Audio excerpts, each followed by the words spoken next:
borí pẹ́ nílẹ̀ òjòdó lẹ̀ àwòlé lẹ́sí ẹ́ borí pẹ́ nílẹ̀ borí kan bá sunwọ̀n àràgbá o borí kan bá sunwọ̀n àràgbá orí ọba Abimbola sunwọ̀n ìlọ́rọ̀ wá borí bá sunwọ̀n àràgbá o borí bá sunwọ̀n ìlọ́rọ̀ wá borí bá sunwọ̀n. Ó ní pélégé mo lè hun sọ kẹ̀kẹ̀kẹ̀ mo lè rẹ́rù ìtẹ́lẹ̀ jẹ́ ẹni ní àáwò bọ́ba ti ṣe láró lójú sí kẹ́ ẹ wá wò tẹ́lẹ̀ dí ìmí bó ti ń koná yanran yanran adífá tó fún tẹ̀tẹ̀ rẹ̀ gùn tí ń lọ lè pọnmi ọ̀la fọlọ́kun àdúrà fún olókun sẹ́ni adé agbọ́dọ̀ òjọba àjífìlùkì níjọ́ tí ń fomi ojú sògbére omi ìjẹ́ tẹ̀tẹ̀ rẹ̀ gùn dé àwọn olókun tẹ̀tẹ̀ rẹ̀ gùn dé àwọn olókun olókùkù sólókun dájú. Àwọn olókun tẹ̀tẹ̀ rẹ̀ gùn dé àwọn olókun. Ọba Abimbola tẹ̀tẹ̀ rẹ̀ gùn wá dé.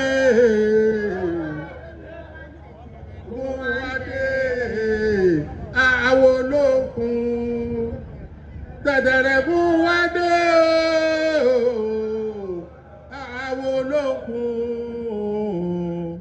olókùkù sólókun dájíkì.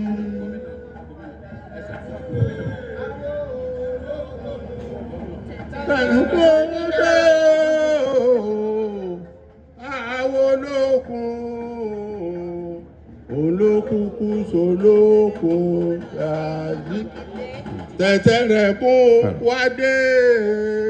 Gómìnà Ṣèyí Mákindé àwọn olókun tẹ̀tẹ̀ rẹ̀ gùn Ọ̀yọ́ dé.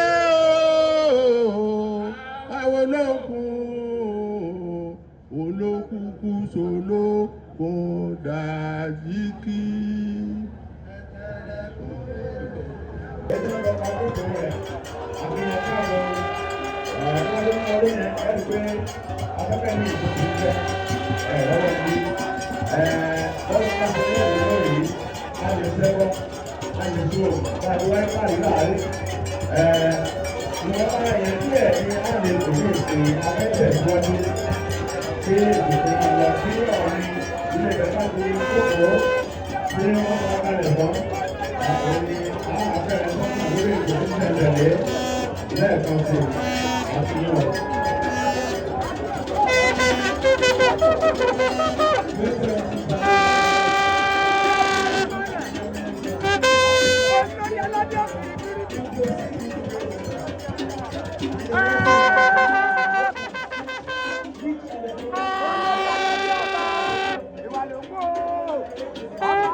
Kìnìún onílẹ̀ ẹgbẹ̀rún Yorùbá.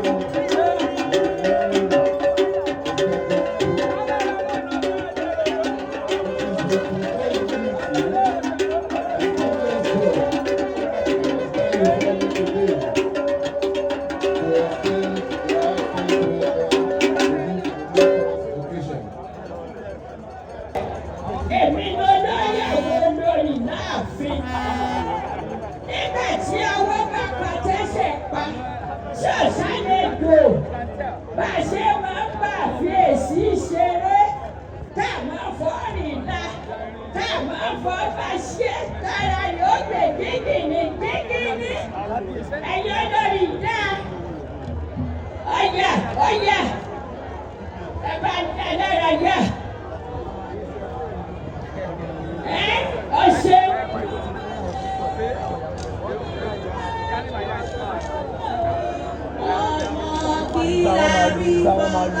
Ẹ ṣeun.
Ṣèyí Mákindé, ó ṣe òkú àkíyèsí.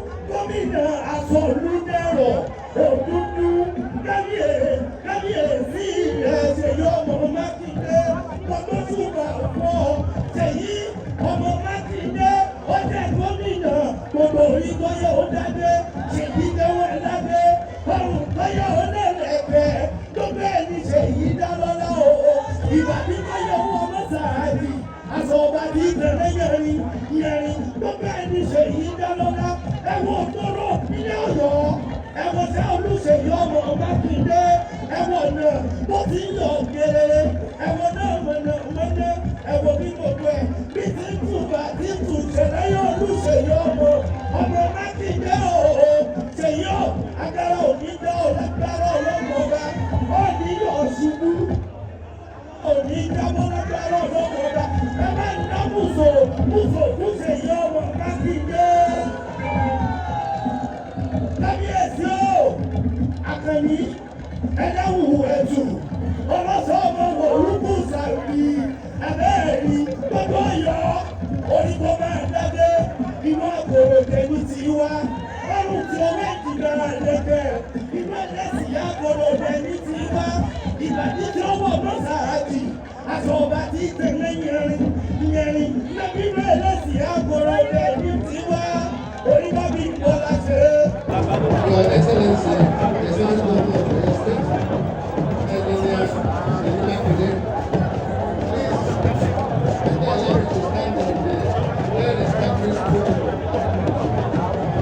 As we come to the end of this special day, I would like to take a moment to express our sincere thanks to everyone here today.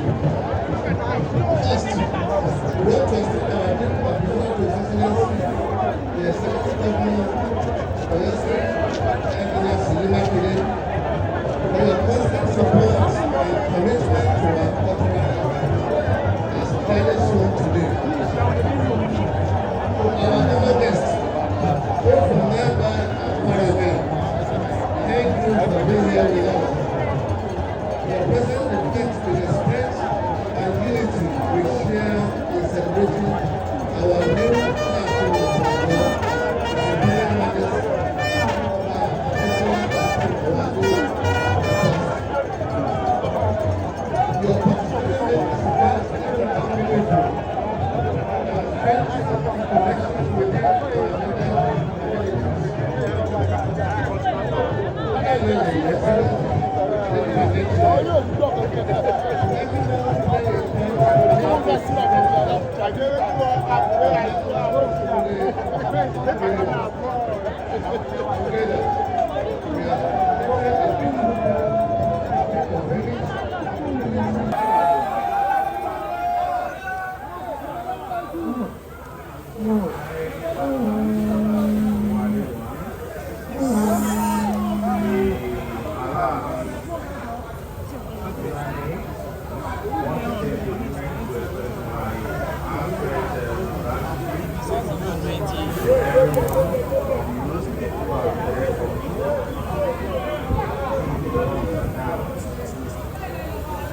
Your willing support, encouragement, and believing in me have been the driving force behind my confidence.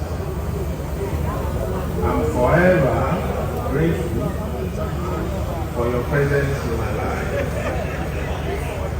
I'm using this opportunity to thank you for being my rock, my cheerleader, and my constant source of inspiration. I'm truly blessed to have such an amazing support system, and I promise to always be there for you, just as you have been for me. However, human beings are inherently social creatures, and our most significant achievements have always been the result of collective efforts. Countless historical events and modern-day success stories, it will locally demonstrate the importance of communities working together as one cohesive nation. Times of crisis and prosperity The power of unity remains unmatched. Fosters a sense of belonging, overcomes challenges, and ultimately paves the way for progress. Community consists of diverse individuals, each with unique skills, talents, and perspectives. Harnessing the diversity is essential for fostering innovation, creativity, and progress. When individuals work together as a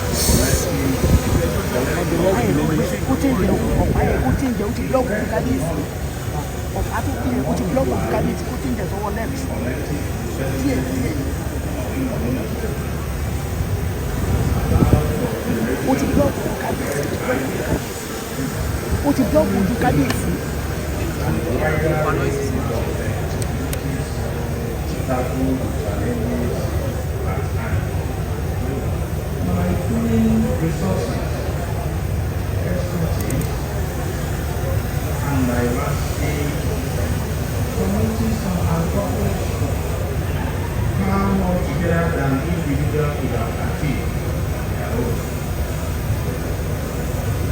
Successful communities are built on mutual support and cooperation. When individuals come together, they create a board support system that ensures no one feels left behind. Unity strengthens social bonds and fosters belonging, which is essential for overall well-being. By working together as a team, committee members can rely on one another during all times, share their burdens, and collectively overcome adversity. This support network provides comfort, encouragement, and reassurance, enabling individuals to face challenges head-on, confident in the knowledge that they are not alone. A united community possesses the power to drive change, of being its own red global scale. Through collective action, communities can address social injustice, advocate for positive policy changes, and influence public opinion by standing together and amplify their voices. Communities can push boundaries, challenge the status quo, and bring about meaningful progress. Communities that work together in harmony tend to flourish and prosper by supporting local business, sharing resources, and collaborating on projects. A strong sense of economic resilience can be built through that process. Local economies rely on a collective power of their community to thrive. When residents work together and patronize local establishments, the impact on jobs, commerce, and overall community well-being is significant and enormous. Furthermore, shared prosperity goes beyond economic gains. It encompasses improved infrastructure, increased opportunities, and enhanced quality of life for all community members. Consequently, it is time for your individuals at home and diaspora start partnering for synergy.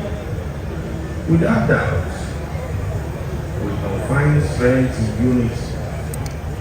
These have become imperative so that whenever our brothers and sisters in diaspora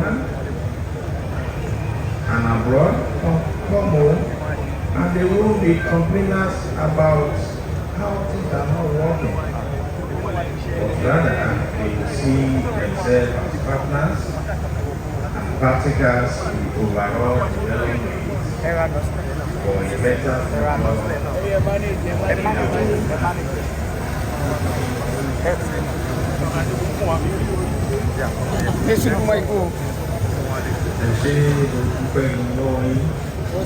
future.